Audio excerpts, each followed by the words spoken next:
Mukhtasar Siratul Nabi wa Ashabil Asyara karya Syekh Al-Allamah Al-Hafidz Abdul Ghani Ibn Abdul Wahid Al-Maqdisi rahimahullah yang wafat tahun 600 Hijriah. Kata beliau rahimahullah taala, wala yata'annahu fi ma'kalin wala malbas ya'kulu ma wajada wa yalbasu ma wajada. Kata beliau rahimahullah taala bahwa Nabi Muhammad sallallahu alaihi wasallam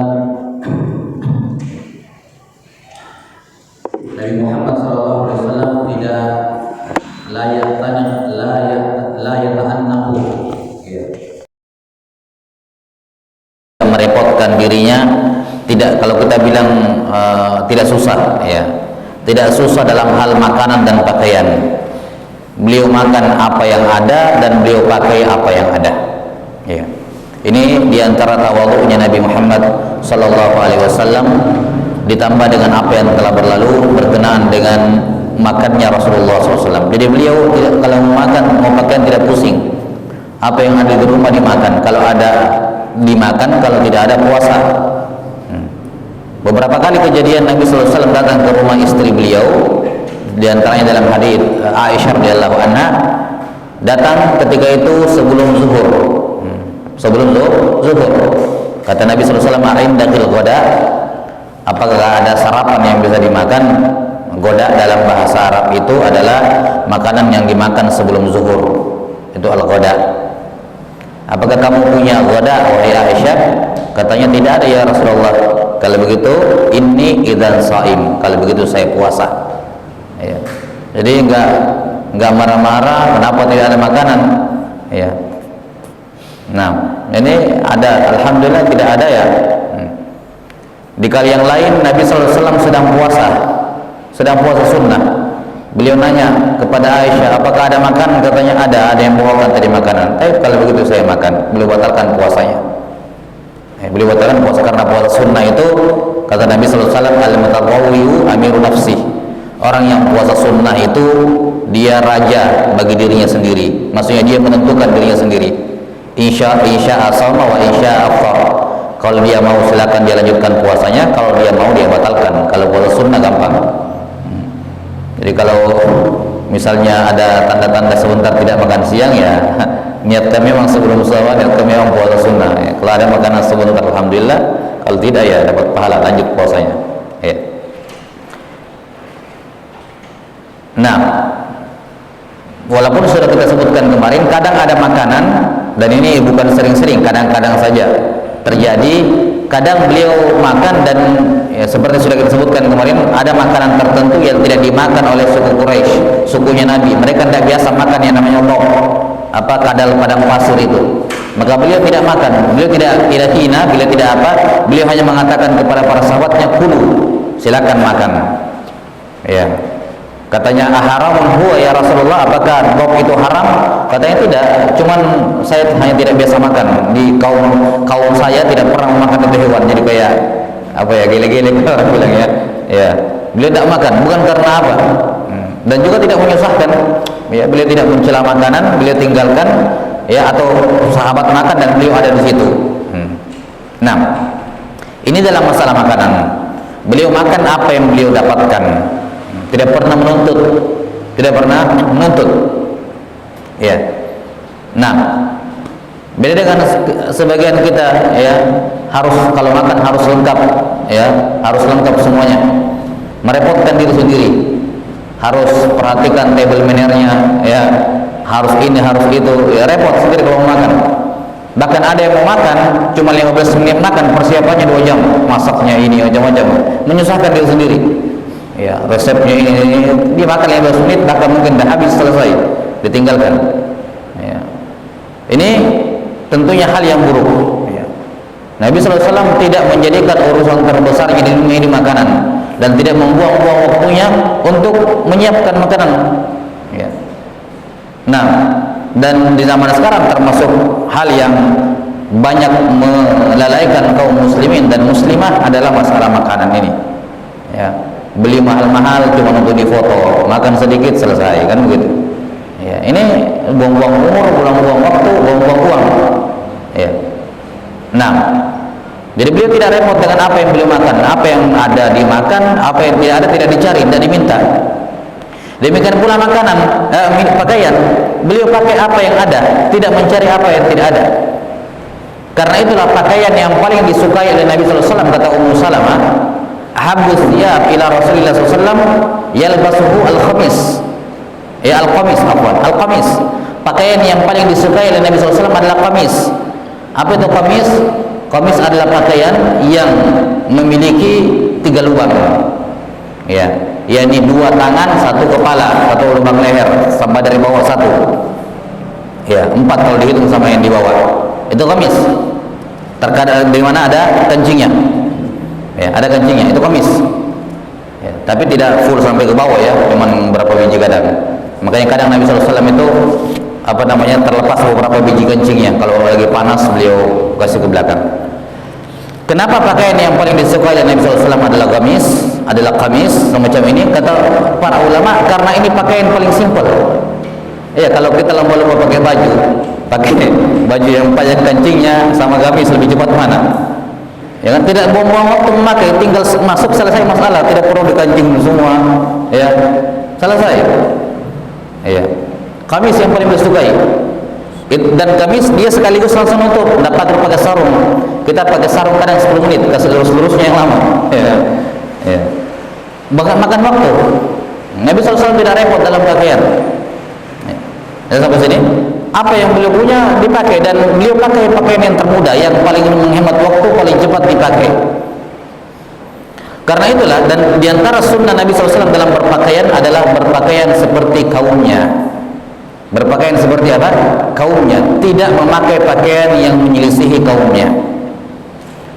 Karena itulah yang benar di kalangan yang benar dari pendapat para ulama, bahwa yang menjadi sunnah dalam berpakaian adalah berpakaian seperti penduduk kampungnya, penduduk negerinya. Bukan jubah itu sendiri sunnah, bukan. Kayak seperti ini bukan sunnah. Ya, sampai sini. Ini bukan sunnah. Nabi SAW memakai pakaian seperti ini karena ini pakaiannya orang Arab. Maksudnya Nabi belum lahir, pakaian seperti ini sudah ada di bangsa Arab. Jadi bukan beliau yang mencontohkan pakaian ini nih, enggak. Makanya kalau dikatakan sunnah, ya tidak bisa dikatakan sunnah. Pakaian-pakaian gamis juga dan semacamnya, karena sunnah itu kan Nabi yang munculkan. Sementara pakaian seperti ini sudah ada, Nabi belum lahir pakaian ini sudah ada. Jadi bukan beliau yang munculkan pakaian seperti ini. Ini pakaian bangsa Arab. Sama seperti pengobatan dengan madu itu dari zaman Nabi Muhammad SAW belum lahir. Cuma memang kan dipertegas dalam Quran. Baik, kalau itu tersebut dalam Quran, iya, kita bisa katakan itu dari pengobatan dengan Al-Quran, metode Quran. Tapi kita kembali ke masalah ini, bahwa pendapat yang paling kuat di kalangan ulama adalah yang menjadi sunnah bukan jenis pakaian tertentu atau bahan kain tertentu, tapi Nabi SAW berpakaian seperti sunnah kaumnya.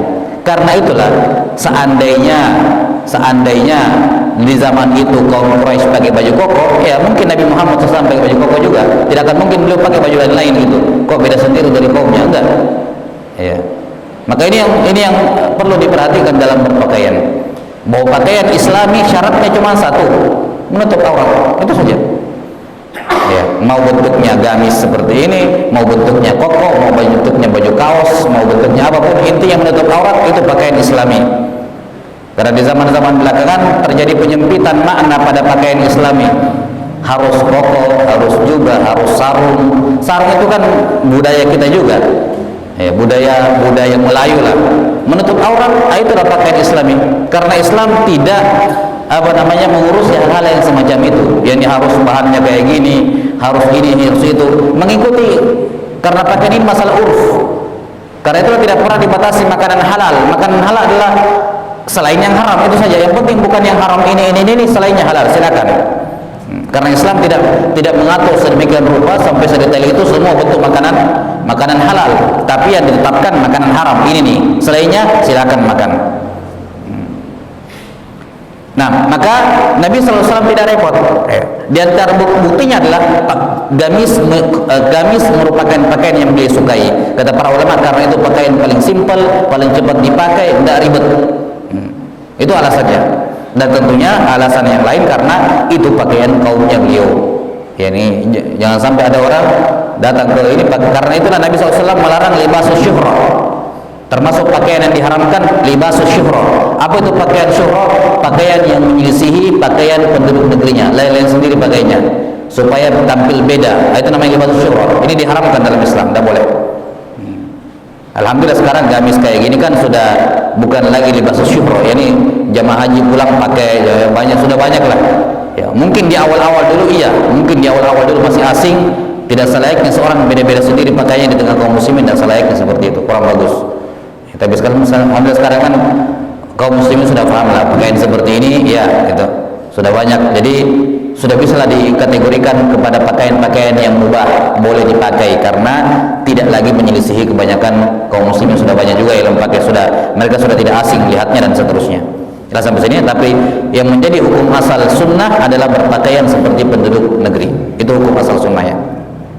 Kata beliau rahimahullah selanjutnya, wa kana yakhsifun na'la wa yarqa'u thawba wa yakhdima fi mahnati ahlihi atau fi mihnati ahlihi wa yahudul marda. Di antara bentuk ketawaduan Nabi sallallahu alaihi wasallam, beliau itu menambal sendiri atau mengikat sendiri sendalnya kalau putus. Nabi sallallahu alaihi wasallam itu sendalnya cuma satu tali. Nah, Nabi sallallahu alaihi wasallam, Abu Bakar dan Umar itu sendalnya satu tali. Ya, yakni ya kayak swallow gitu ya, satu begini kemudian begini. Jadi jepitannya itu diantara jempol dengan telunjuk. Ya, itu satu tali. Cuma satu tali itu dipakai begitu. Nah, dikatakan oleh dalam riwayat Imam Tirmidzi, yang pertama kali memakai sendal dengan dua tali adalah Utsman bin Affan. Ya, tali yang pertama ke jempol itu, ke jempol dengan jadi dia dijepitnya pakai jempol sama sama telunjuk. Kemudian tali yang kedua antara telunjuk dengan jari tengah, jadi dua jepitan begini. Ya. Nah, ini menunjukkan Utsman bin Affan radhiyallahu anhu jelas sekali ya bahwa yang seperti itu tidak wajib mengikuti Nabi SAW dalam hal sendalnya dan seterusnya, tidak wajib. Jelas sampai sini. Walaupun sahabat Abu Bakar dan Umar mereka lebih senang, tapi ini menunjukkan bahwa itu bukan hal yang wajib. Karena itulah masjid itu Masjid Nabawi yang pertama kali merenov nanti di zaman Utsman bin Affan, dibongkar seluruhnya. Ya, dibongkar sampai ke bawah kemudian dibangun kembali. Di zaman Abu Bakar tidak ada perubahan sama sekali, tidak ada. Ya, bukan karena beliau tidak mau, mungkin karena beliau kan cuma 2 tahun menjadi khalifah, itu pun sibuk menstabilkan keamanan kondisi ketertiban karena banyak orang murtad memerangi Madinah ketika Nabi SAW wafat. Beliau sibuk 2 tahun itu. Di zamannya Umar bin Khattab, beliau 10 tahun menjadi khalifah, itu cuma ada penggantian tiang-tiang yang sudah mulai dikhawatirkan roboh dan semacamnya. Itu saja, tidak ada perubahan signifikan. Nanti di zaman Utsman bin Affan baru beliau ratakan semuanya di Masjid Nabawi, baru beliau bangun kembali. Di zaman itu ada sebagian orang yang mengingkari, kenapa Masjid Nabi dibongkar? Ya, Nabi yang bangun ini kenapa dibongkar? Ya, Utsman bin Affan simpel. Nabi SAW sendiri yang bersabda, man bana lillahi masjidah banallahu lahu baitan fil jannah. Nabi SAW bersabda, siapa yang membangun masjid untuk Allah, Allah akan bangunkan rumah di surga. Membangun masjid, tidak ada masalah membangun masjid. Ya. Maka membangun dari awal boleh, apalagi cuma melanjutkan atau merenovasi apa yang ada. Ini lihat bagaimana kecerdasan Utsman bin Affan radhiyallahu anhu. Ketika itu banyak yang ada sebagian yang mengingkari melakukan sesuatu yang tidak pernah dilakukan oleh Nabi SAW, dan pernah dilakukan oleh Abu Bakar, dan pernah dilakukan oleh Umar. Agama tidak sesimpel itu. Ya. Agama itu enggak simpel. Kadang sebagian orang beragama sempit. Kalau hal itu tidak pernah dikerjakan oleh Nabi SAW, tidak boleh dilakukan. Gimana caranya? Banyak perkara-perkara, ada beberapa perkara-perkara keagamaan yang Nabi tidak pernah lakukan, tapi para sahabat lakukan. Dan amalan para sahabat sudah cukup dijadikan sebagai argumen bahwa itu boleh dilakukan secara umum ya, secara umum. Nah, kita kembali kepada masalah ini, bahwa Nabi SAW beliau kalau tali sendalnya putus tidak beli ulang, karena Nabi SAW bukan orang kaya. Ya, dan bukan orang kaya dalam artian beliau tidak simpan harta. Kita sudah sebutkan kemarin ya, kalau datang ghanimah, lagi berkumpul banyak harta, karena kan beliau dapatkan berapa bagian dari ghanimah? 1/5. 1/5 itu untuk Allah dan Rasulnya, kan gitu, untuk Rasulullah SAW. Ada fai, ya, ada jizyah juga sama, dapat bagian Nabi SAW. Banyak. Ya, negeri-negeri ketiga itu store ke Madinah itu luar biasa banyak. Satu kepala paling sedikit 4,25 gram emas, 1 dinar. 4,25 gram emas 24 karat. Di zaman dulu tidak ada yang 23 karat, tidak ada. Mata uang semua 24 karat. Ya, sekitar 4.250.000 per kepala. Jadi kalau ada negeri kafir yang mengatakan saya tidak mau masuk Islam, tapi jangan perangi kami, tapi saya tidak mau masuk Islam. Tapi silakan, tidak usah masuk Islam, hendak akan diperangi, tapi setiap kepala yang sudah besar, yang sudah balik, per kepala kena 1,25 gram emas. Itu paling minimal. Ya, 1 dinar, kadang-kadang 2 dinar, dan bisa bahkan lebih, tergantung kebijakan dari pemerintah ketika itu. Jadi banyak sekali uang dinar itu ke Madinah. Nabi SAW dapatkan 1/5-nya, ya kan? 1/5-nya. Beliau sangat kaya. Tapi apa? Dari 1/5 ini beliau cuma sisihkan untuk makan keluarganya setahun. Setelah itu beliau sedekahkan. Jadi kaya tapi tidak pernah tinggal. Beliau cuma tabung untuk sisakan tabungan untuk makan setahun. Setelah itu dikeluarkan.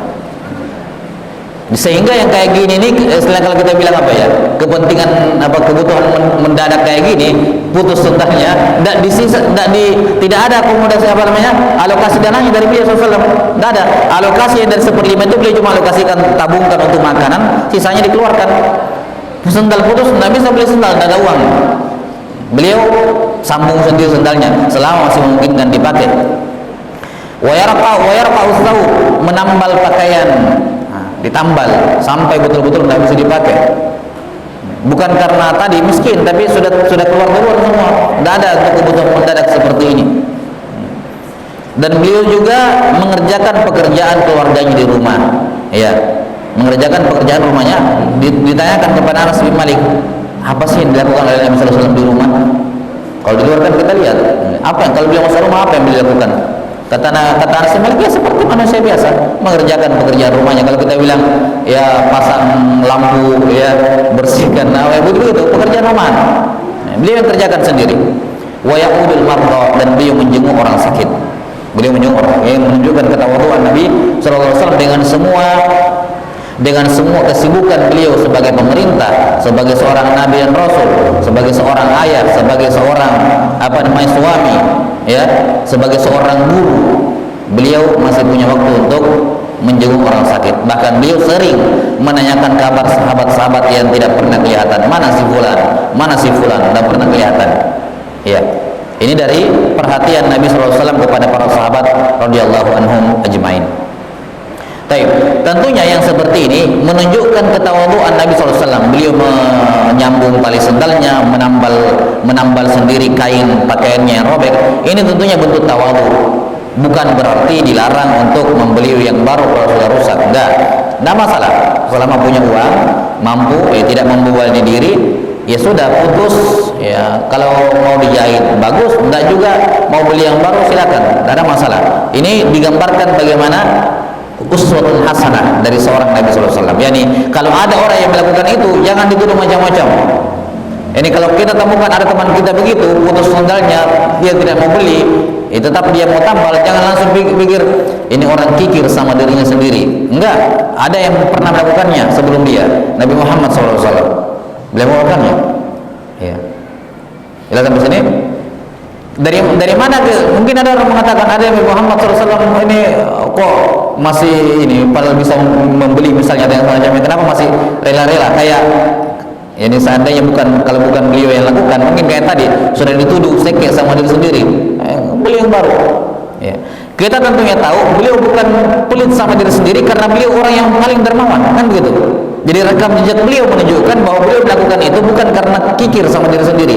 Buktinya beliau sangat royal dalam harta kepada kaum muslimin. Nah, kalau ada orang muslim seperti itu, tinggal kita lihat rekam jejaknya. Kalau rekam jejaknya memang pelit, nah berarti memang sama dirinya pelit. Tapi kalau rekam jejaknya bagus, ya berarti memang dia hemat gitu. Dia apa? Mengikuti Nabi SAW. Itu bukan hal yang tercela sama sekali, bukan hal yang tabu, bukan aib kalau seorang melakukan itu. Pakaiannya juga dibawa ke tukang tambal, ke tukang jahit. Ya, sudah robek, ditutupi, ini robek, ini tambalannya dirobek, ditutup lagi. Ini kikir sama diri sendiri atau tidak? Ya kita lihat orangnya. Kalau orangnya memang terkenal dermawan, ya berarti ini menghemat. Maksudnya dia masih menganggap itu masih bisa dipakai, sama seperti Nabi SAW. Tapi kalau rekam jejaknya dia memang kikir, kita bilang ini orang biar kikir sama diri sendiri. Kan begitu. Jadi tidak mesti orang melakukan hal seperti itu kemudian dikatakan kikir sama diri sendiri, tapi kita lihat rekam jejaknya. Kata beliau rahimahullah, wa kana ashaddan nasi tawadhu'an wa yujibu man da'ahu min ghaniyyin aw faqirin aw dani'in aw syarif. Beliau adalah manusia yang paling tawadhu, ya, paling tawadhu. Tidak ada ciri khas pada pakaian beliau. Tidak ada ciri khas yang mencolok pada pakaian beliau sama seperti yang lain. Beliau tidak senang duduk di atas sahabat-sahabatnya. Ya, tidak senang ada terpisah sendiri tempat duduknya dibandingkan yang lain. Beliau berbau. Karena itulah ketika ada sebagian raja kaum musyrikin, utusan kaum musyrikin datang, ya, atau dari luar Madinah, musyrikin atau ahli kitab datang membawa surat, dikatakan mana yang namanya Muhammad ini. Ya kan begitu. Pikiran dia ini penguasa Madinah, negeri Islam, sudah ada beberapa negara-negara yang ditaklukkan. Ya, bayangannya datang ke sana, ya ada singgasana, ada ini.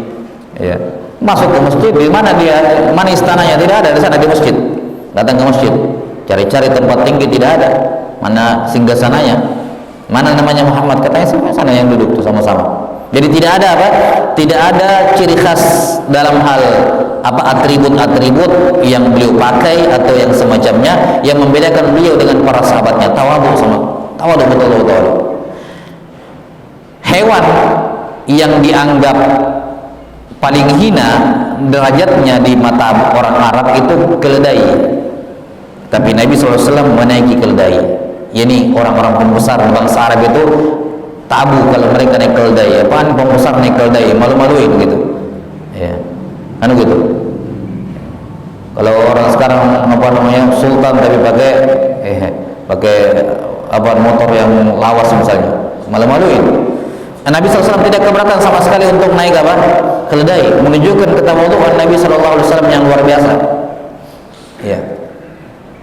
Dan telah berlalu beberapa sifat-sifat Nabi SAW yang beliau tidak mendiskriminasi sedikit pun dari kaum muslimin, ya, atau manusia secara umum dalam hal-hal yang mereka layak untuk menerimanya.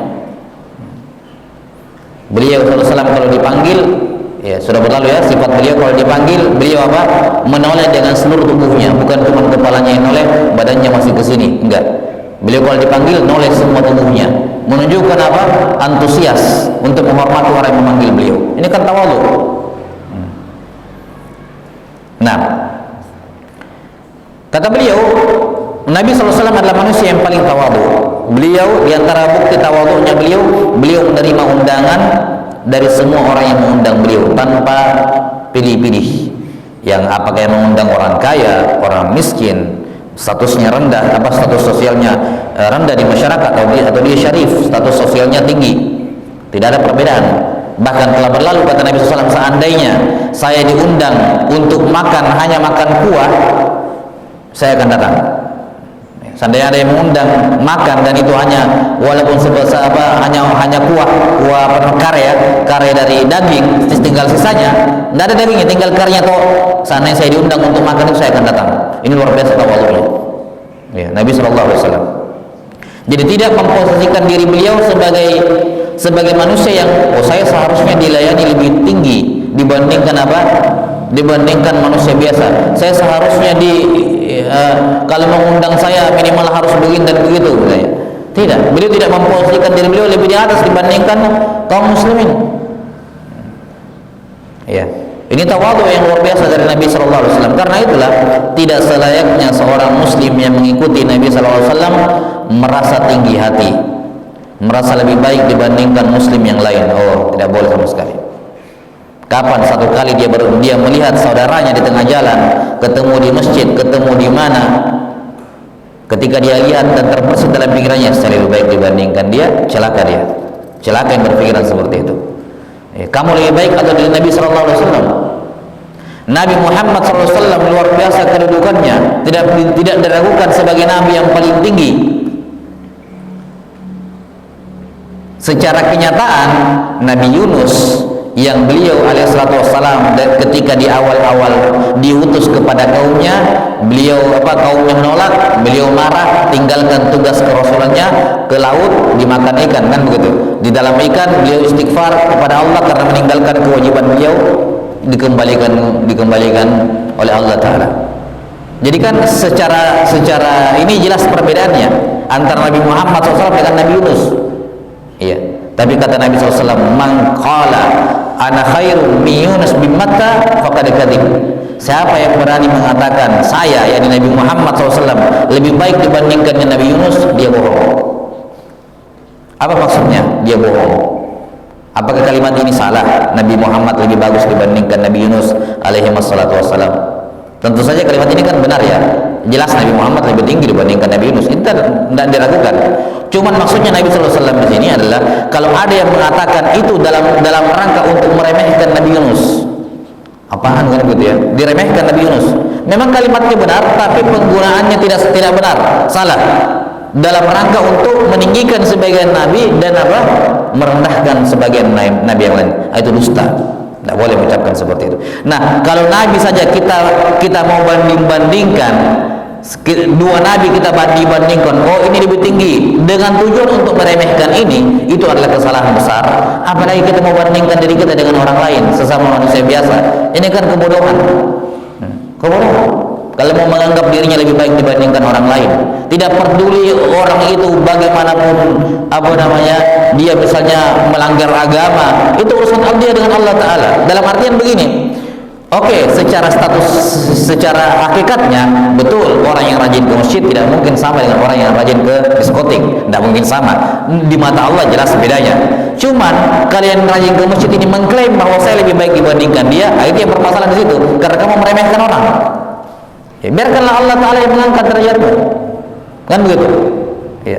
Mengatakan kamu lebih baik dibandingkan dia dengan tujuan untuk meremehkan, oh karena kamu begini dan begitu maka saya lebih baik, nah, ini masalah besar. Itu kedustaan dan kebohongan.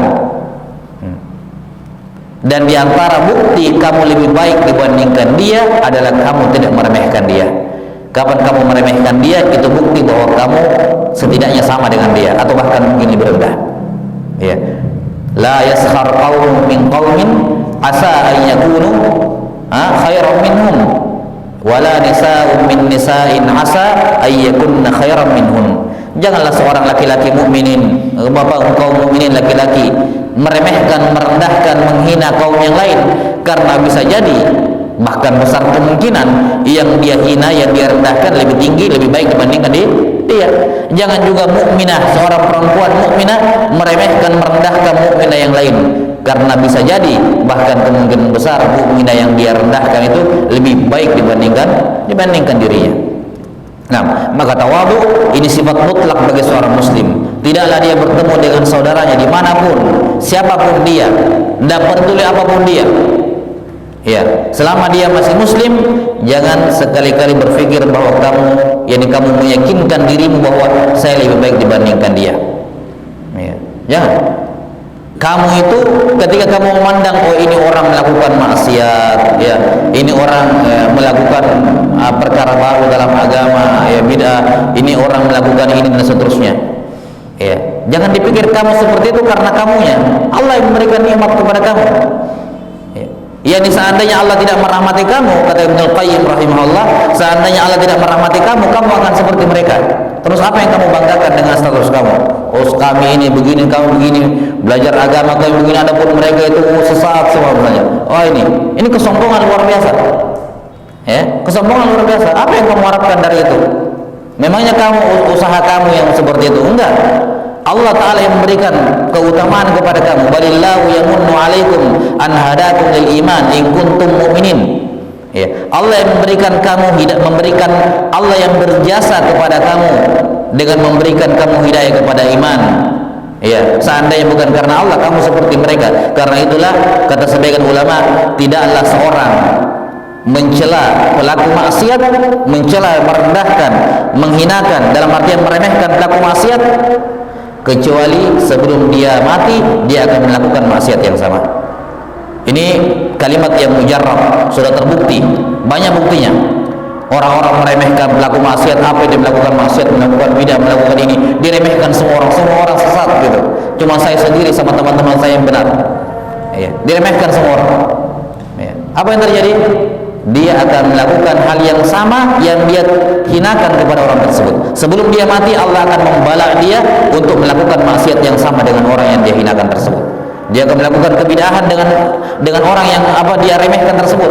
Tapi maksiat, kebidahan dan seterusnya betul buruk, tapi itu bukan hal yang melegalkan kamu, membuat kamu boleh merendahkan mereka. Enggak, sama sekali. Itu dua hal yang berbeda. Mengingkari kemungkaran itu tidak harus dengan meremehkan orang yang diingkari. Beda. Ini banyak hal yang banyak orang meremehkan seorang muslim, apa itu begini, apa itu begitu, apa dia itu.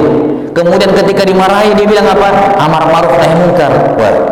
Amar ma'ruf dan nahi munkar itu ajaran suci, jangan dikotori dengan niat kamu untuk meremehkan orang. Ya, berapa banyak orang yang mencela muslim yang lain kemudian berlindung di balik nasihat. Ini kan saya cuma nasihat kok. Bagaimana caranya nasihat kalau bahasamu kayak gitu, meremehkan, merendahkan? Itu bukan nasihat, itu mencela. Ya. Banyak orang yang memanfaatkan tanda kutip kata-kata nasihat dengan tujuan untuk melampiaskan hawa nafsunya, merendahkan dan menghinakan orang lain. Ini kejahilan, tidak bisa membedakan mana nasihat, mana mencela. Dua hal yang berbeda. Tapi jangan juga seperti sebagian orang, tidak boleh mencela, jangan ini, jangan ini. Akhirnya apa? Sudah jangan dilarang-larang. Oh, itu juga salah. Salah, karena amar ma'ruf nahi munkar wajib dalam Islam. Jangan sampai karena jangan mencela, jangan meremehkan orang. Akhirnya apa? Ada orang berbuat kemungkaran tidak dilarang-larang. Oh, itu juga salah besar. Meninggalkan nahi munkar itu penyebab datangnya musibah dari Allah Ta'ala. Maka seorang harus bersikap pertengahan. Ada kemungkaran, ingkari perbuatan kemungkarannya, ingkari orangnya, diingatkan orangnya, tapi bukan dalam konteks merendahkan dan menghinakan. Bukan sama sekali. Kamu bisa jadi tidak lebih baik dibandingkan dia. Iya. Inilah tawadhu dari Nabi sallallahu alaihi wasallam. Iya. Wa kana yuhibbul masakin. Tolong dikabari kalau tinggal 1 menit, dikabari nanti. Kalau tinggal 1 menit dikabari. Wa kana yuhibbul masakin wa yashhadu janaizahum wa ya'udu mardahum la yahqiru faqiran li faqrihi wa la yahabu malikan li milkihi. Nabi sallallahu alaihi wasallam sangat mencintai orang-orang miskin. Ya, mencintai orang-orang miskin. Salah satu orang yang paling dekat dengan Nabi sallallahu alaihi wasallam pada hari kiamat adalah orang yang menaungi orang-orang miskin. Ya, membantu orang-orang miskin. Ya. 6.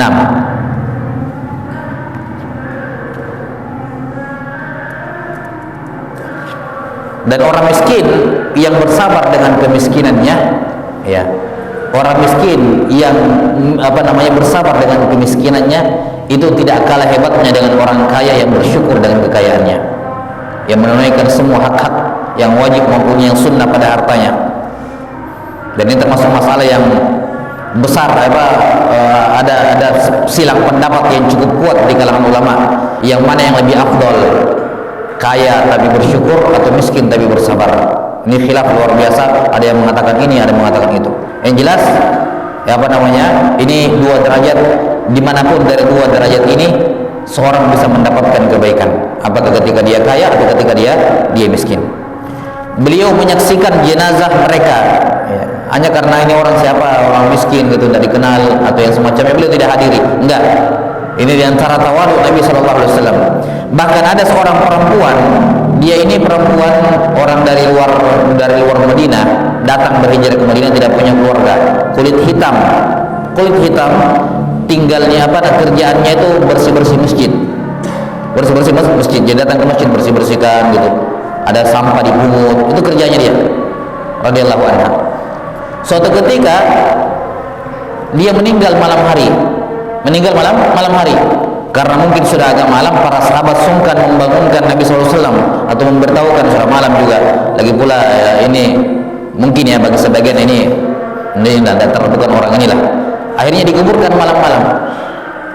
Besok harinya Nabi SAW nanya perempuan kemarin, yang perempuan yang biasa bersih-bersih mana? Katanya, ya Rasulullah sudah meninggal tadi malam. Kata beliau, ya kenapa kalian tidak memberitahukan kepada saya? Ya, maka beliau pun mendatangi kuburnya, kemudian menyolati jenazahnya di atas kuburnya. Ya, menyolati jenazahnya di atas kuburnya. Ini menjadikan kubur antara beliau dengan kiblat kuburan di tengah-tengah. Jadi tetap beliau sholat menghadap kiblat seperti sholat jenazah. Ya, seperti sholat jenazah, dan beliau menyolati dengan sholat jenazah. Tapi Allahu a'lam bishawab. Cukup. Ya. Ya, kemudian wa ya'udu mardahum, mengunjungi orang-orang sakitnya, orang miskin. Ya, bahkan bukan orang miskin, beliau mengunjungi orang sakit dari kalangan kaum musyrikin. Orang musyrikin sakit, orang Yahudi sakit, orang ya saya tidak tahu apakah Nasrani ada mungkin di Madinah. Ya, intinya tidak peduli agamanya. Muslim, musyrik, ahli kitab, Yahudi, Nasrani sakit, beliau jenguk. Ya, dan dalam riwayat Muslim disebutkan ada seorang anak muda Yahudi masuk Islam gara-gara dijenguk oleh Nabi sallallahu alaihi wasallam. Ini juga diantara akhlak tawadhu'nya Nabi sallallahu alaihi wasallam. Baik, naktafi bihadzal qadar wal ilmu indallah. Nasallallahu ta'ala yu'allimana mimma yanfa'una wa yanfa'ana bima 'allamana innahu waliyyu dzalika wal qadiru alaih. Subhanakallahumma wa bihamdik asyhadu an la ilaha illa anta astaghfiruka wa atubu ilaik. Walhamdulillahirabbil alamin. Sallallahu ala nabiyyina Muhammadin wa ala alihi wa sahbihi wasallam.